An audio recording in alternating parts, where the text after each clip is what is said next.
صباح الفل عليكم. فيديو ما قبل سريع كده ما قبل معركة كوت ديفوار. العنوان هنقدر نقول عليه ما يقدر على القدرة الا ربنا. والله احنا لا عندنا مدرب ولا عندنا خطة ولا عندنا طريقة لعب، بس هي ماشية بالستر وسر الدعاء والسجدة زي ما بيقول. ربنا يستر من ماتش بكرة ان شاء الله. الماتش صعب، كوت ديفوار فرقة تقيلة جدا مش طبيعية، أحسن أجنحة في البطولة هي ونيجيريا، أمادو ديالو في اليمين ودياموندي في الشمال.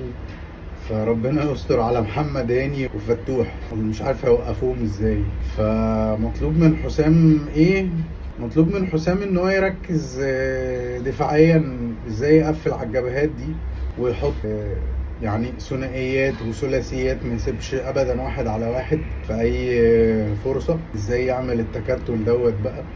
انه ممكن يلعب باتنين ستة مثلا ويودي مهند لاشين يساعد مع فتوح، ومروان ينزل يساعد مع هاني الناحية التانية ناحية اليمين، ما يسيبش ابدا واحد على واحد. وازاي تخنق اللعب وتضايق المساحات عليهم، ما تديهمش فرصة ابدا ان هم يروحوا عليك بزيادة عددية. القلب برضو كده كده في حمدي فتحي مع الاتنين مساكين، فده اوكي. بس ما بعد بقى دوت ان انت تقفل عليهم وتخنقهم. لما تيجي تطلع بالكورة انت محتاج حد في نص الملعب. هل امام لوحده كافي قدام الاتنين ستة؟ يلعب قدامهم 8 او 10 طبعا. هل هتلعب قدام بأني رباعي بقى او اني ثلاثي؟ في رأيي انا صلاح يمين، مرموش شمال، مصطفى محمد في النص، يهد برضه في الاتنين مساكين بتوعهم قوية وصراع ورخمين، مش هيسيبوا برضو مساحات كبيرة. فمحتاجين مصطفى محمد يبقى قدام. وكده كده انت عندك يعني تريزيجيه صف حللك الجزء من المشكلة ان انت هتلعب بمين. فاسرع اتنين عندك هما مرموش وصلاح.